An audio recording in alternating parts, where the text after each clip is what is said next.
Que el Señor les bendiga a cada uno de mis hermanos y mis hermanas. Este es el Ministerio Jesucristo, la Piedra Viva.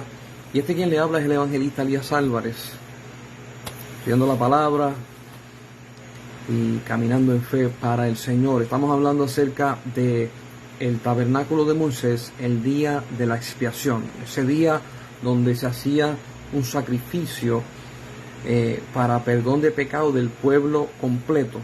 Y estamos en Levítico capítulo 16, hablando acerca de ese día de la expiación que Dios le dice a Moisés, vas a hacerlo, y le explica cómo lo va a hacer.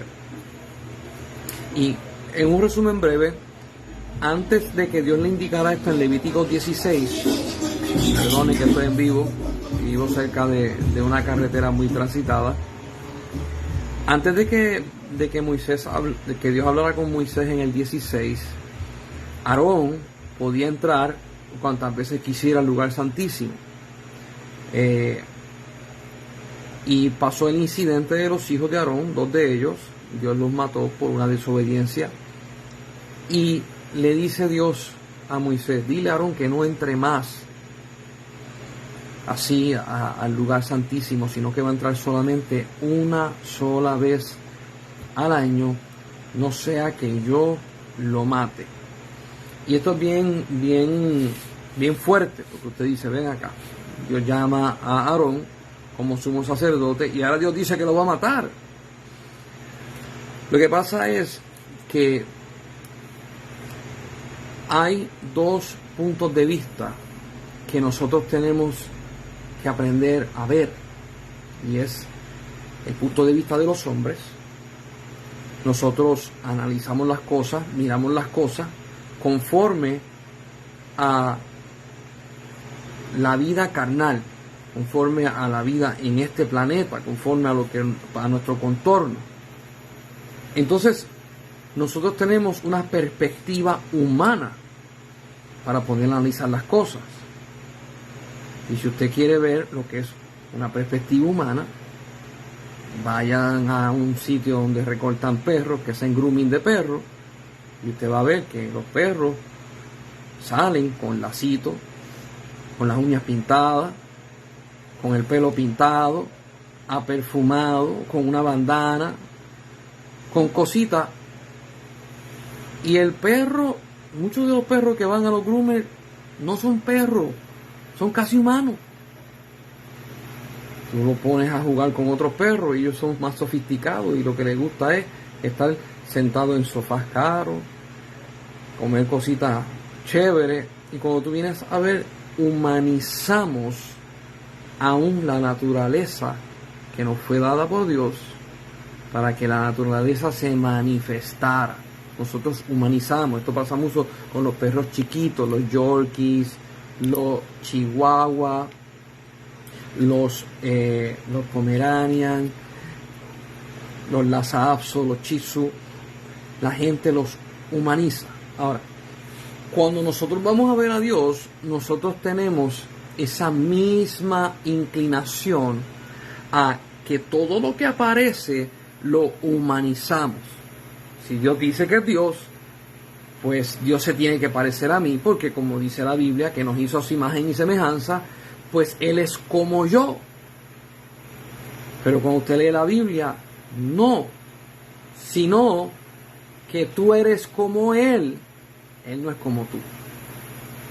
Y ahí entonces entramos en un dilema, porque entonces esta es la perspectiva de Dios, la perspectiva celestial, la perspectiva que viene desde el plano eterno. Yo quiero que usted vea estos 2 ángulos. Uno es el plano eterno, con una realidad que no termina. O sea, para Dios, para los ángeles, el ser humano tiene un tiempo de vida en la tierra y el otro tiempo en la eternidad en su alma. O sea, dice la Biblia, que la carne muere, pero el alma se queda viva. Nosotros, acá, tenemos una realidad, y estoy hablando no la filosófica, sino tenemos una realidad que cuando alguien muere, no lo vemos más, lo perdimos. Trate de empatar esas dos realidades. La perspectiva del cielo dice, no murió. Y nosotros decimos que sí. La perspectiva del cielo dice, está en la presencia de Dios. Y nosotros decimos, sí, está en la presencia de Dios, pero yo no sé dónde es eso. Y aquí nos encontramos cuando Dios le dice a Moisés, hazme el tabernáculo, lo vas a hacer según el modelo que está en el cielo. Aquí nos encontramos con la realidad de que Dios le está diciendo, la perspectiva mía, yo quiero que baje a la tierra. Y que ustedes puedan entender mi punto de vista, mi realidad y mi santidad. Cuando nosotros estamos bregando en el santuario de Moisés, que es el santuario que Dios mandó a levantar, estamos hablando de la realidad de Dios, de Dios como omnipotente, omnipresente, Dios como el que se manifiesta y está trayendo su realidad a la tierra. Cuando Dios pone a los 2 hijos de Aarón, a los 4 hijos de Aarón, a que sirvan en el templo, los hijos de Aarón hicieron algo, habíamos hablado de esto en la clase pasada, ellos descuidaron, y lo digo de esta forma, una de las pocas tareas que tenían que hacer en el santuario. Van a ver teólogos que me dicen, no, eran un montón. Escuche bien antes de que me brinquen encima. En el lugar santo tenía que estar los 12 panes de la proposición, el candelero tenía que tener el aceite, todo el tiempo había que checar todos los días, y el incensario tenía que tener incienso. Eso se tenían que encargar ellos. Pero ellos no le dieron un peso al capricho de Dios, según ellos. Entonces, el aceite que estaba en la lámpara se apagó, se acabó, por lo tanto el fuego se apagó.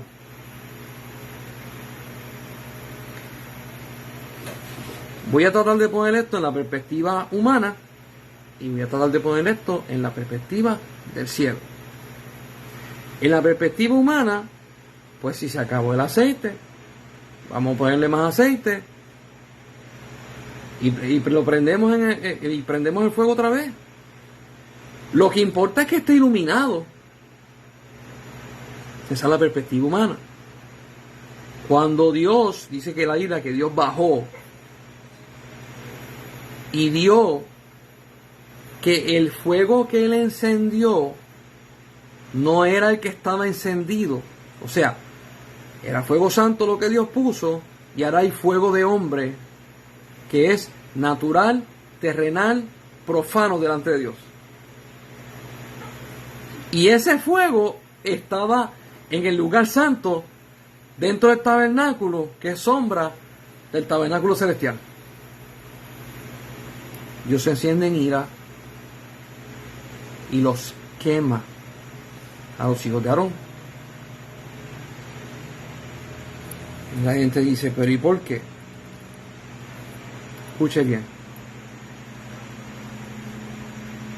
Jesús le dice a Nicodemo, cuando Nicodemo va donde él y dice, ¿cómo yo puedo ser salvo? Jesús le dice a Nicodemo, tienes que nacer de nuevo para entrar en el reino de los cielos. Y él le pregunta, ¿y cómo es esto? Voy a entrar otra vez en el vientre de mi madre. Y Jesús lo mira y le dice, tú eres maestro y no entiendes esto. Que Nicodemo le bajó con la perspectiva humana y Dios le está hablando Jesús le está hablando con la perspectiva de Dios. Y le dice, tienes que ser bautizado en agua y fuego.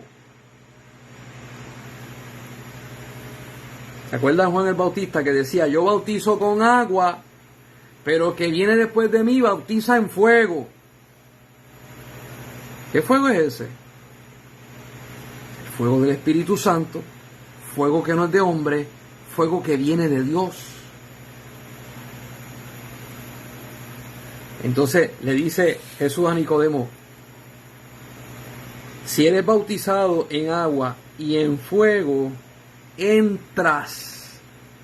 Tienes acceso a entrar en el reino de los cielos y manifestarte dentro del reino de Dios. Nicodemo se quedó en blanco. ¿Por qué? Porque su perspectiva humana no analiza así, no ve así, no lo va a entender porque eso no existe. Ahora, dice la Biblia, y vosotros, hablando del Nuevo Testamento, los apóstoles, y vosotros, hablando de nosotros, sois sellados con el Espíritu Santo de Dios. Y te dice que cuando Jesucristo venga a la nube de los cielos, viene a buscar a los que le pertenecen, que tienen el sello del Espíritu Santo. Ajá. So, cuando Jesucristo venga en las nubes de los cielos, viene a buscar a aquellos que han sido bautizados en agua y en fuego y tienen encendidas sus lámparas con el fuego que Dios encendió. No el fuego de los hombres. Aquí vamos. Dios, una de las cosas por la cual Dios mata a los hijos de Aarón es que las cosas que se estaban haciendo en ese momento eran la sombra de lo que iba a venir. Por lo tanto, hay una ley espiritual que dice, y esto cuando Dios iba a hablar con Abraham, Dios lo dijo: ¿cómo yo no le iré a revelar a mi amigo las cosas que yo voy a hacer? Y hay otro verso en el Antiguo Testamento que dice: y Dios no hará nada sin que se lo deje saber a sus siervos los profetas. Esto es una ley divina, que nada en el planeta se puede hacer si primero no se anuncia y se le deja saber a alguien que tenga carne en el planeta. Porque Dios, cuando hace algo en el planeta Tierra, tiene que hacerlo legal, y para hacerlo legal tiene que haberlo anunciado con anticipación. Por eso es que en el libro de Isaías te dice que nacerá uno que enderezará el camino y abrirá camino para Jesús. Y este es Juan el Bautista. Vos que clama en el desierto, enderezar la senda. Cuando Juan viene, le preguntan: ¿tú eres el Cristo? Él dice: no, yo soy la voz que clama en el desierto. Yo estoy preparando el camino para él. Esta ley está vigente y siempre se manifiesta de la misma manera. Nosotros los seres humanos nos encanta improvisar y nos encanta hacer cosas sin haber hecho nada y arrancamos, como dicen aquí, en fa. ¿Qué pasa? Si usted hace eso en el plano carnal, tenemos 20.000 discrepancias, bendito. Agarro de ejemplo los políticos que prometen de la nada y nunca hacen nada. Cuando Dios va a hacer algo, lo anuncia con anticipación, en forma de sombra, o lo anuncia y lo dice a través de un profeta, para que entonces, cuando se cumpla, la gente diga: Dios lo avisó, Dios lo dijo, por eso fue que se está haciendo. Y voy a dar un ejemplo y espero que el Espíritu Santo te ayude a recordar las cosas que han pasado en tu vida como sombra, que tú después dices: qué casualidad. No es casualidad. Yo me acuerdo cuando yo tenía 13 años, quizás como 13 años o 12 años, no me acuerdo. Una persona, yo estaba en una iglesia y una persona me dijo: profeta, ven acá. Y yo lo miré, yo soy un niño. Y yo le digo: ¿por qué me dices así? Y él me dice: no sé. Y yo me quedé con eso en la cabeza. ¿Por qué? Más o menos como 7 años más adelante, un pastor profeta llega a la iglesia y me unge en el ministerio de la profecía. Siempre hay un anuncio previo para que después haya una manifestación. En el tabernáculo, el anuncio previo era la sombra de lo que Dios iba a hacer. Por lo tanto, si Él dejaba que el fuego del hombre estuviera en el lugar santo, Él está diciendo que cuando Jesucristo venga, no va a haber fuego del Espíritu, sino fuego de hombre. Y si esto pasa así, nadie se salva. Yo quiero que usted entienda la profundidad del plan perfecto de Dios. Tuvo que matarlo y le dijo a Moisés que él iba a encenderlo con fuego de Dios y que no se podía apagar nunca, jamás.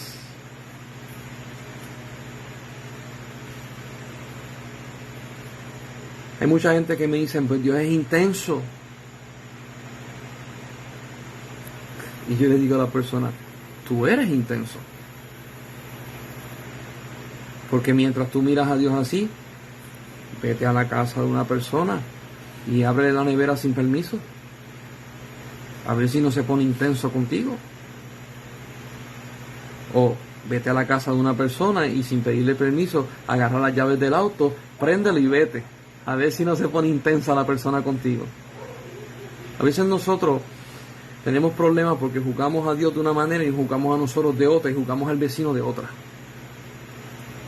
No tenemos una balanza justa y ahí es que entonces tenemos problemas con el cielo. En esta perspectiva de Dios, como Dios ve las cosas, en Levítico 16 Dios le dice a Moisés, dile a Aarón que se va a buscar un becerro, se va a buscar un macho cabrío, va a sacrificar por él y por su familia, se santifica. Y cuando esté santificado, entonces él puede pararse delante de mí para representar al pueblo y Aarón se convierte en un intermediario entre Dios y los hombres. Esa palabra es sumamente importante porque Jesús, cuando va a morir en la cruz, Jesús es intermediario entre Dios y los hombres.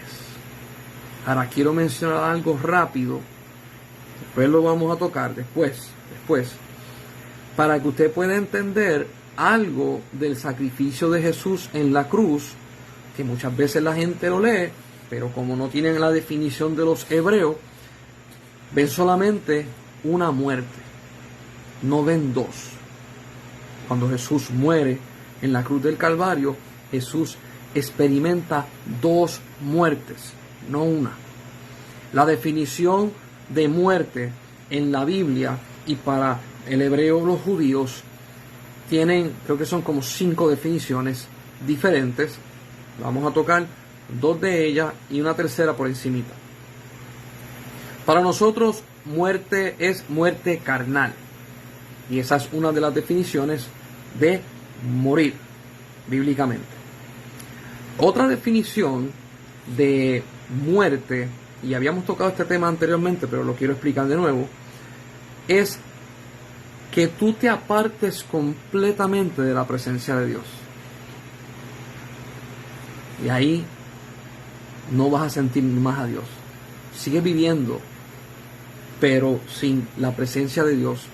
Y eso es otra muerte.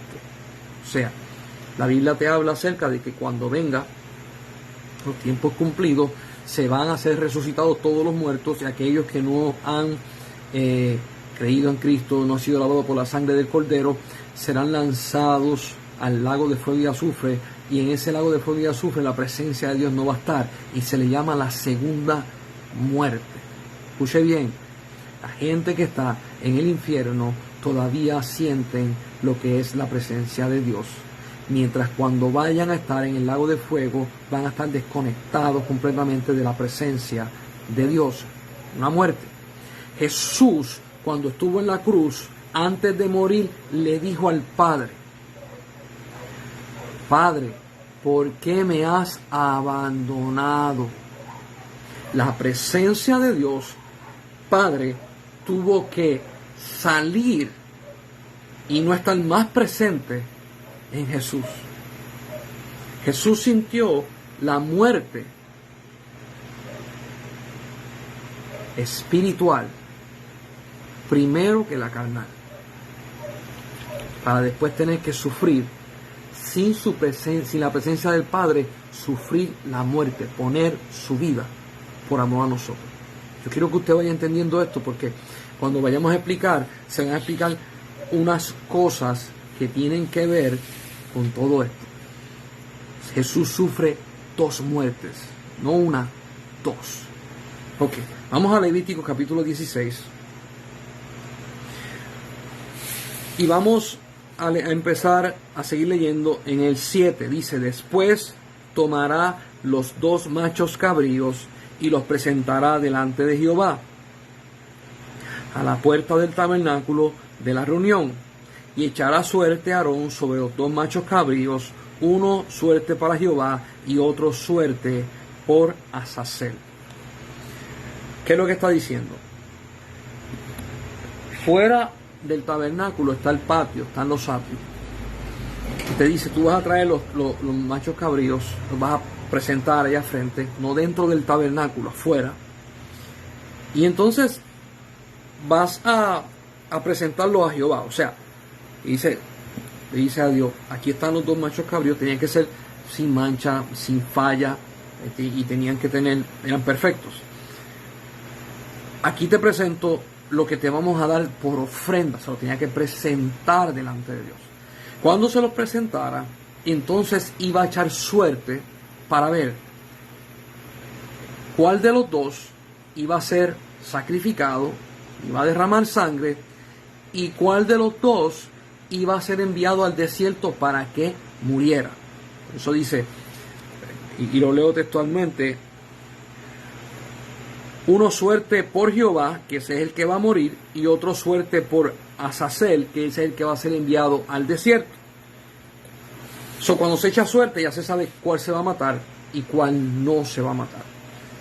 Y esto es importantísimo, porque Dios pide que sea así exactamente por lo que viene a ser. Esto es sombra de lo que viene a ser. Dice el 9, y hará traer a Aarón el macho cabrío sobre el cual cayere la suerte por Jehová, y lo ofrecerá en expiación.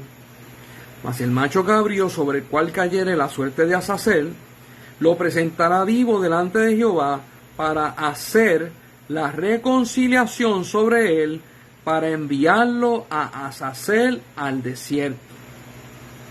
Y hará traer a Aarón al becerro que era por expiación suya, y hará la reconciliación por sí su casa, y degollará en expiación el becerro que es suyo. Después tomará un incienso lleno de brasas de fuego del altar de delante de Jehová. Ese es el altar que está encendido en el fuego de Dios.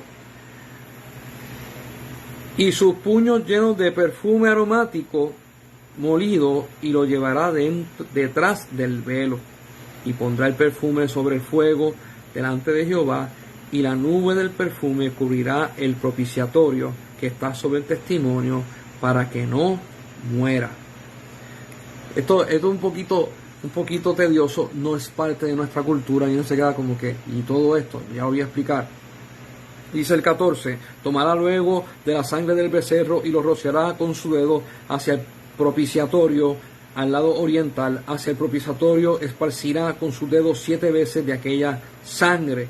Después degollará el macho cabrío en expiación por los pecados del pueblo, y llevará la sangre detrás del velo adentro, y hará de la sangre como hizo con la sangre del becerro, y lo esparcirá sobre el propiciatorio y delante del propiciatorio.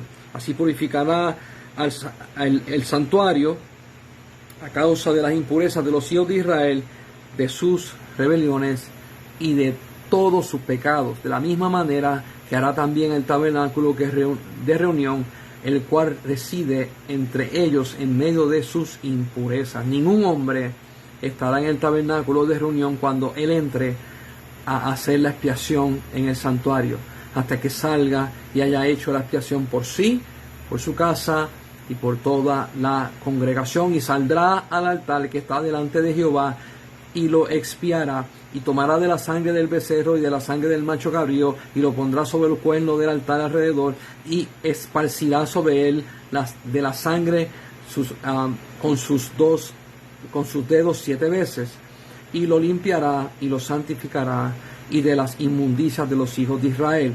Cuando hubiera acabado de expiar el santuario y el tabernáculo de la reunión y el altar, hará traer el macho cabrío vivo, y pondrá a Aarón sus 2 manos sobre la cabeza del macho cabrío vivo, y confesará sobre él todas las iniquidades de los hijos de Israel, todas sus rebeliones y todos sus pecados, poniéndole así sobre la cabeza del macho cabrío, y lo enviará al desierto por mano de un hombre destinado para esto. Vamos a dejarlo aquí para poder explicar. Todas estas cosas que van a pasar en el santuario están hechas por causa de lo que Jesús va a hacer en su sacrificio. Todas tienen un paralelismo hacia Jesús. Se agarran los 2 machos cabríos, se echa suerte. Uno va a ser para Sacer, para enviarlo al desierto para que muera, y otro va a ser expiado, va a ser muerto, se va a derramar su sangre, y esa sangre se va a echar encima, en el lado derecho y el lado izquierdo, en lo que es Alex, Dios te bendiga, lo que es el altar de Dios.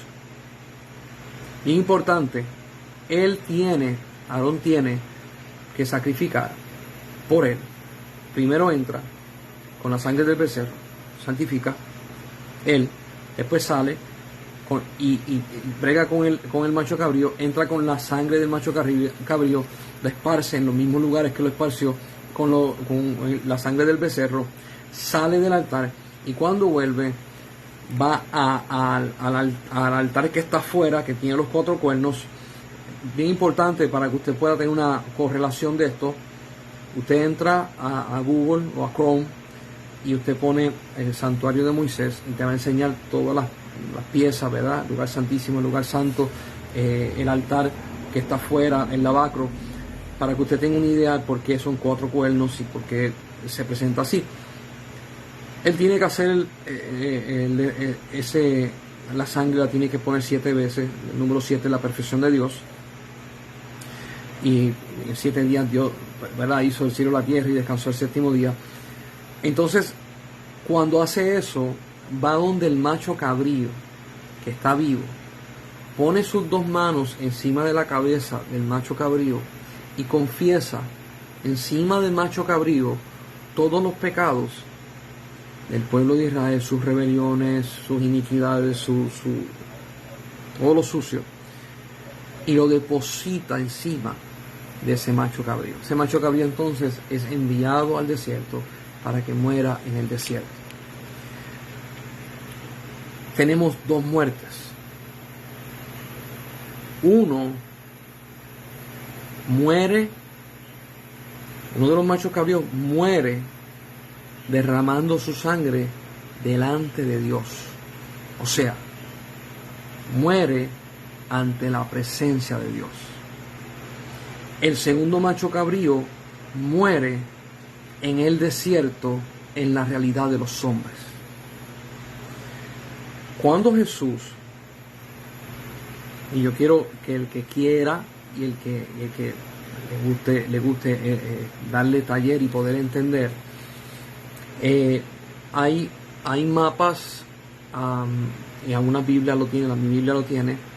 Hay unos mapas donde te enseñan cuando agarran a Jesús, que no es muy lejos del templo, en Jerusalén, lo llevan, y dentro de Jerusalén, la ciudad, te indica cómo mueven a Jesús de un extremo al otro. A Jesús lo corren por toda la ciudad antes de sacrificarlo, y lo llevan frente al sumo sacerdote. Jesús va derramando su sangre en toda la ciudad de Jerusalén. Si usted busca, hay mapas que te enseñan por dónde lo pasaron, dónde lo llevaron. Jesús está derramando su sangre por todo Jerusalén. Y es llevado delante del sumo sacerdote,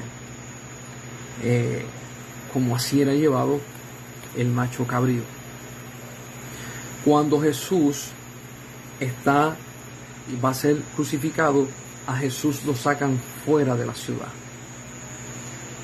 Y la palabra desierto, para muchas personas, si yo le menciono desierto, rápido piensan en arena, rápido piensan quizás como en Arizona, por allá, que hay cactus y hay todo eso es color tierra, no hay casi vegetación. En la Biblia te presenta dos tipos de desierto. Ese desierto que es, ¿verdad?, como el desierto de Sahara, y está el otro desierto que es lugar donde no habitan los hombres. Puede haber vegetación, puede haber animales, pero no habitan los hombres, se le llama desierto. Cuando Jesús fue sacado fuera de la ciudad, fue llevado a un lugar donde matan gente, un lugar que es desértico. Y Jesús muere fuera de la ciudad. La Biblia dice que sobre él fueron depositados todos los pecados de los hombres. La raza humana. Todos. Los pecados que se habían cometido antes que él viniera. Toda esa gente desde Adán hasta Moisés, de Moisés hasta David, de David hasta Malaquías, de Malaquías hasta que nació Jesús y empezó a predicar. Los pecados de la gente que estaban vivos y los pecados de todos los que iban a nacer, pecados que no se habían hecho en el futuro, los pecados tuyos, los pecados míos, los pecados aún de todas las personas que van a nacer, fueron depositados encima de él.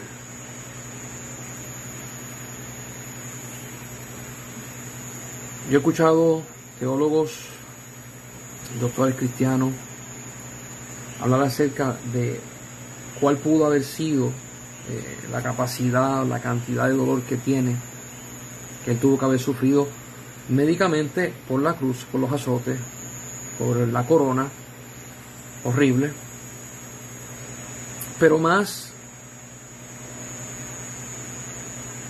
y ellos siempre lo dicen, fallamos en poder calcular porque no hay una medida de entender cuál fue el peso que se le tiró encima a Jesús cuando se le echaron todos los pecados existentes y por existir encima de él. ¿Cuál fue la angustia y el dolor tan terrible?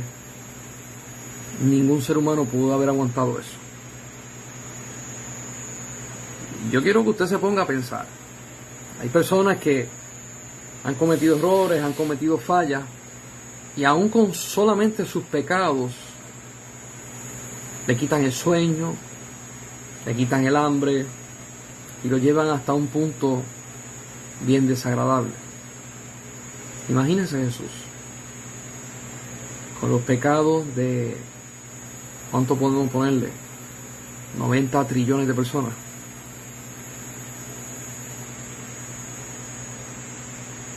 En la cruz, y cuando le sueltan los pecados encima, hay un versículo que dice que Dios no habita en pecado, el Padre se tiene que separar, porque Jesús no pecó, pero se hizo pecado por nosotros.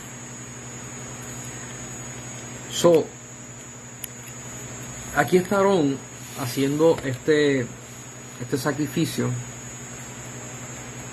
que si usted lo mira, Aarón es el sumo sacerdote. Jesús es el sumo sacerdote. Aarón tiene que traer 2 machos cabríos, o sea, un cordero. Jesús es el Cordero de Dios que quita el pecado del mundo. Aarón tiene que derramar la sangre. Aarón no tiene que derramar su sangre, porque el animal es el que paga. Pero Dios le hizo un cuerpo a Jesús para que a través de ese cuerpo y el derramamiento de la sangre de ese cuerpo se pagara el precio por los hombres. Por eso es el Cordero de Dios.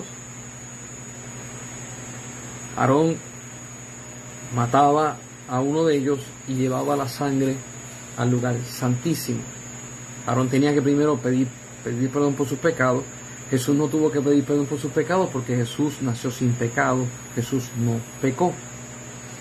Como Aarón tenía que ir al lugar santísimo y derramar su sangre, Pedro lo habla de esa manera y Pablo lo habla, creo que es en 2 de Corintios, y él subió al lugar santísimo celestial y derramó su sangre en el altar. Jesús mismo derrama su sangre en el altar. Una de las razones por la cual nosotros sabemos que nuestra salvación es garantizada es porque la sangre de Cristo tiene poder, no caducó, porque la sangre que se vertió es la sangre del eterno Hijo de Dios, no de un hombre que es perecedero. Al ser eterno, su sangre es eterna. Cuando Aarón tiene que ir al lugar santísimo, Jesús fue al lugar santísimo. Cuando Aarón tiene que ponerle las manos encima al macho cabrío, Dios el Padre le dio a Jesús autoridad para poner su vida. El Padre puso todos los pecados encima de Jesús y Jesús tuvo que expiarse él mismo. Hay gente que dice, el romano mató a Jesús. No, los romanos no mataron a Jesús, lo clavaron en una cruz, pero Jesús no muere por la cruz. La gente dice, pues los judíos mataron a Jesús. Sí, los judíos gritaron, crucifíquenle. Y cuando fueron a echar suerte sobre Barrabás y sobre él, la gente dijeron, a Barrabás, suelta a Barrabás, crucifica a este. Ellos querían que muriera. Pero cuando usted ve el escenario de la cruz, usted se da cuenta que Jesús muere no por causa de la cruz ni por causa del deseo de la muchedumbre, sino que muere porque Él mismo puso su vida. Y en uno de los evangelios te dice que uno de los centuriones que estaba allí se asombró cuando vio que Jesús murió, porque nadie moría tan rápido. Cuando a Jesús le entierran la espada por el costado, sale sangre y agua. Yo estuve escuchando de médicos cristianos explicar qué significaba eso, y ellos, entre sus estudios y su ciencia, llegaron a la conclusión de que Jesús tuvo un ataque al corazón masivo. Y no tan solamente llegan a esa conclusión, sino que llegan a la conclusión de que como el Padre le dio poder, Jesús se quita la vida con un corazón roto por nosotros.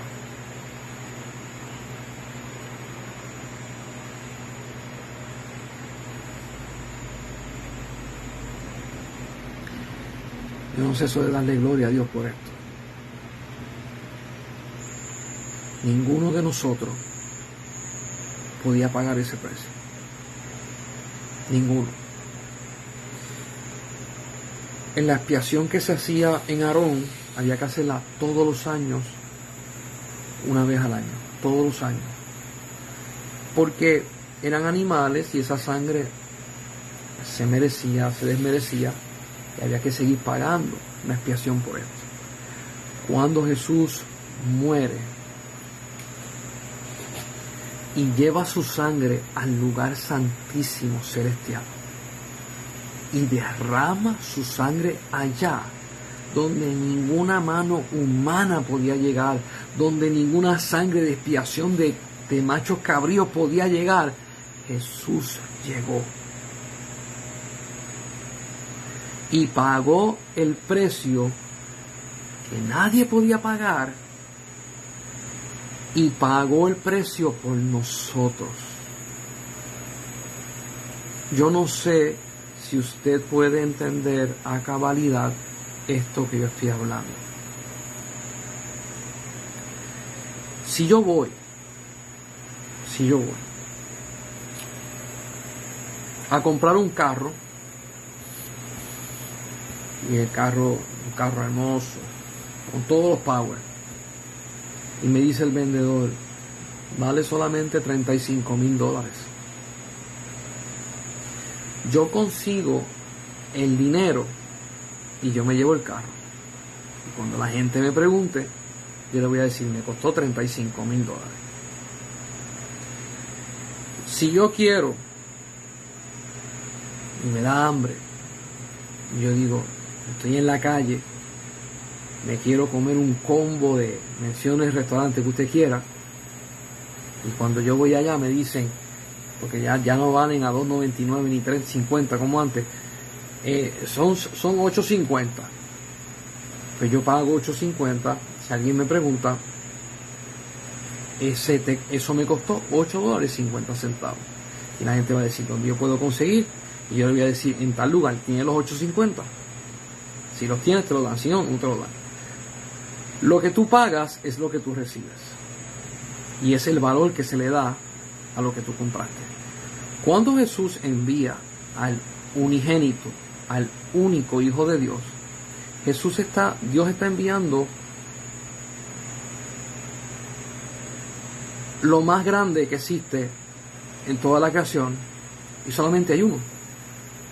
Por lo tanto, si está enviando a Jesús, su único Hijo, no hay otra comparación. Dios Padre no envió un arcángel para morir por ti. Porque si hubiese enviado un arcángel, pues entonces tú tienes el mismo valor de un arcángel. Dios no envió un serafín para morir por ti, porque entonces tú tuvieras un valor de un serafín. Y entonces, pues, si fuera por un arcángel, nosotros conocemos 2 nombres de arcángeles. En la Biblia aparecen 3 y en los judíos dice que son 5. Habría más arcángeles. Pero al enviar el único Hijo de Dios, no existe más nadie. Por lo tanto, por lo que se paga por algo, es el precio de ese algo. Si a nosotros se nos compró pagando el precio con la vida del Hijo de Dios, entonces nosotros tenemos el valor del Hijo de Dios. Siempre que tocamos este tema, uno tiene esta perspectiva carnal, como había dicho al principio, y uno dice, ¿cómo que el Hijo de Dios? ¿Cómo que el Hijo? No, yo no soy. Mira, mi hermano,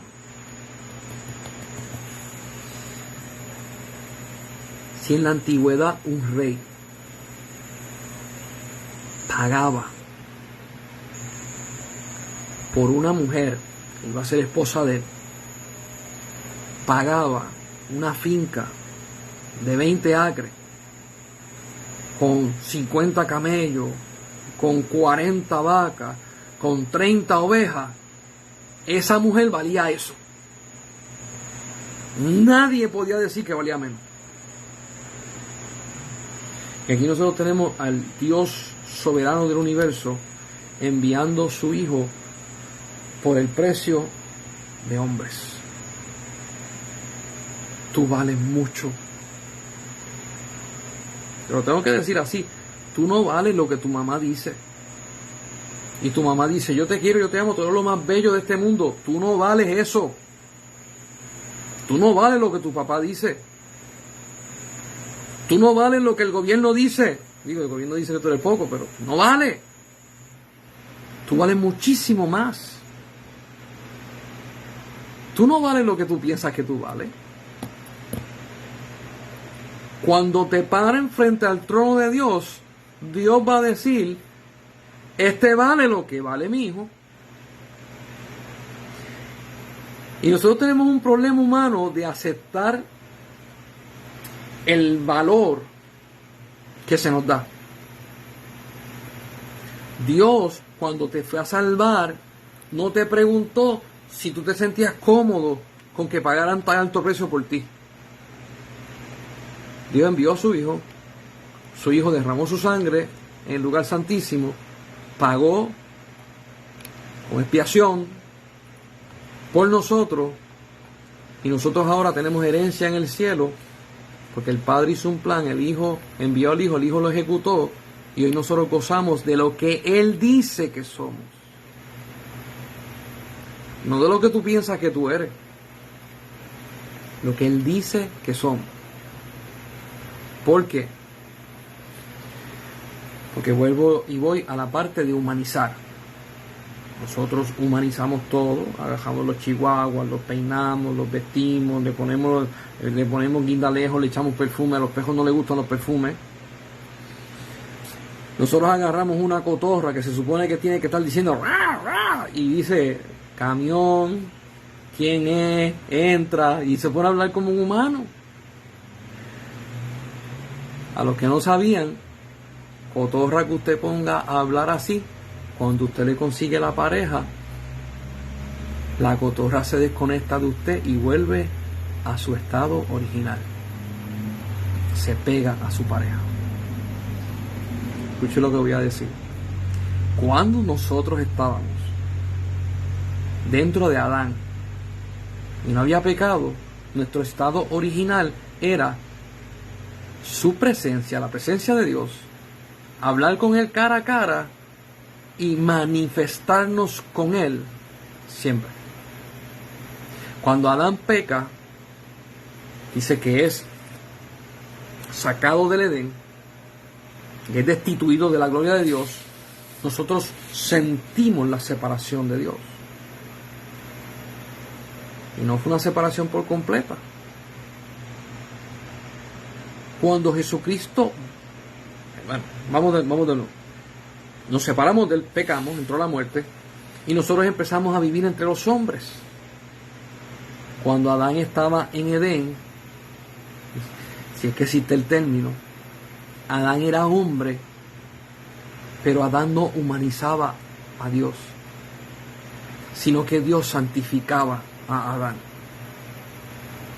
Entonces, cuando el hombre pecó, el hombre dijo, pues este es el reino de nosotros, todas las cosas van a ser como nosotros somos. Y ahora entonces nosotros humanizábamos todo. Pasó el diluvio, pasó esto, pasó aquello, pasó lo otro, todo el mundo se acostumbró a ser humanizado y de momento Dios llama a Abraham y todo el mundo dice, el tipo está loco.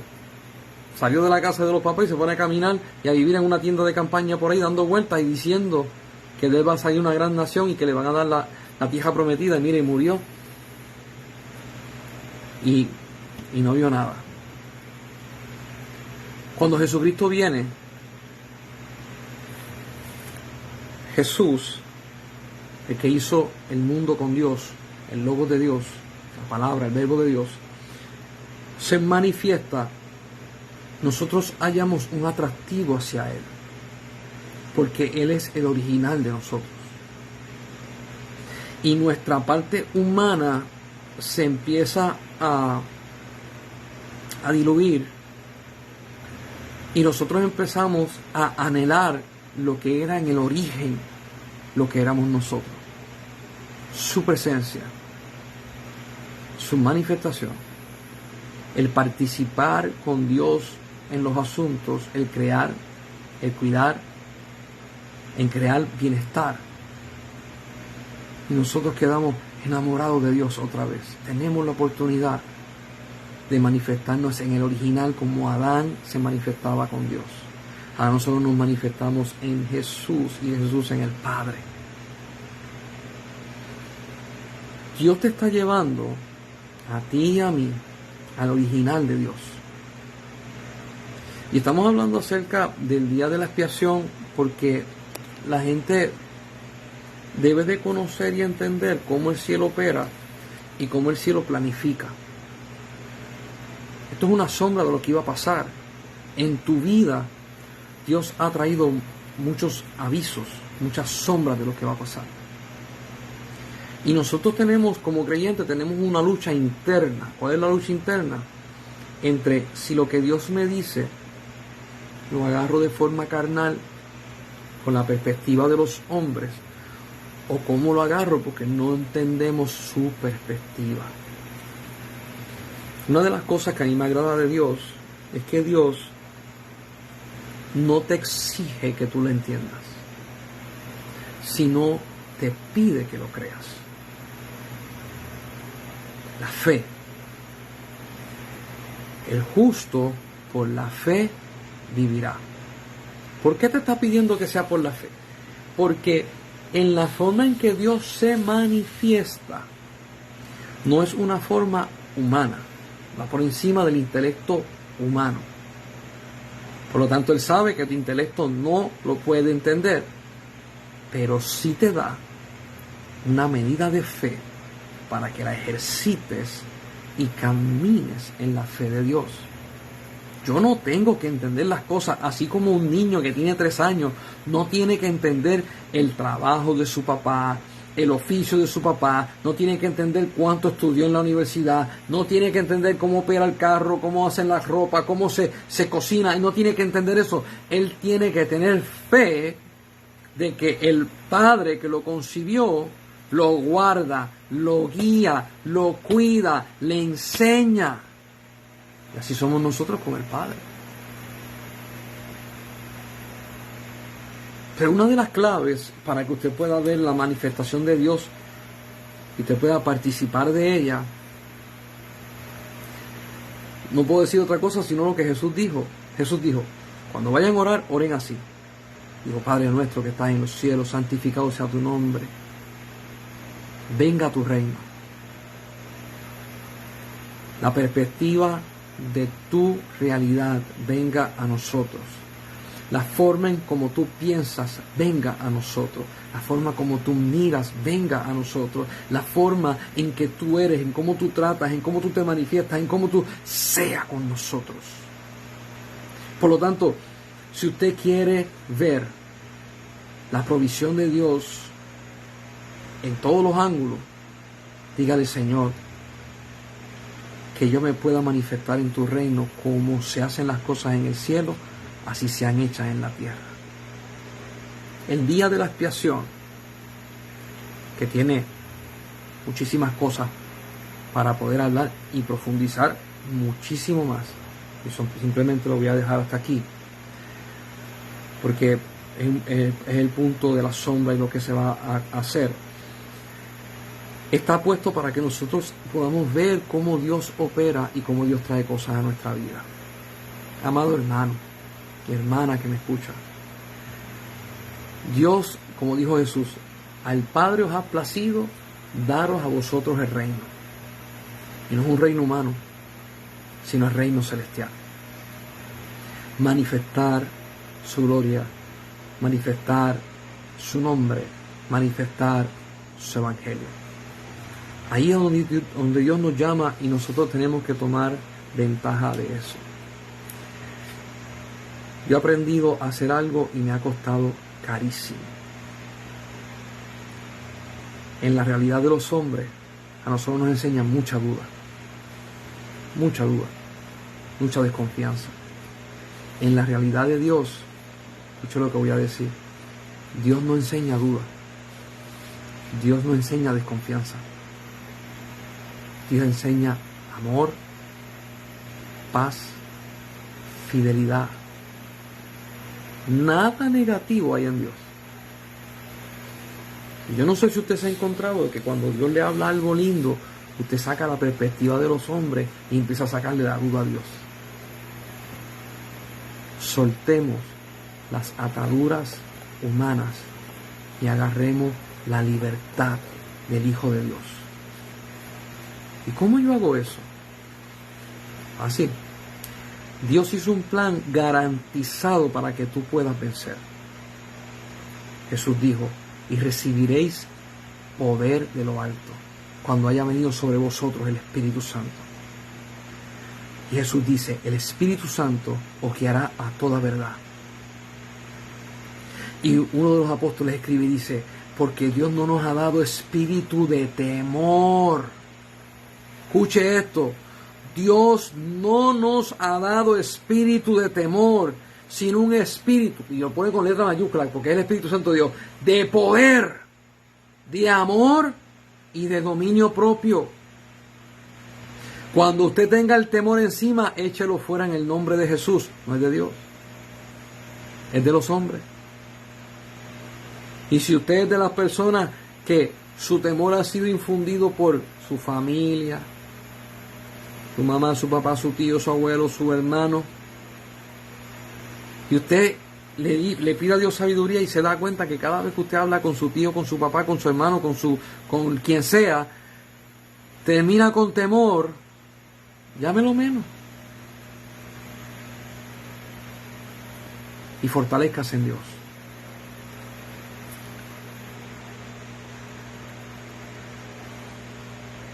Yo he visto esto que se dice en muchas iglesias y todo el mundo pega un grito. Pero cuando tú le miras los ojitos dicen otra cosa.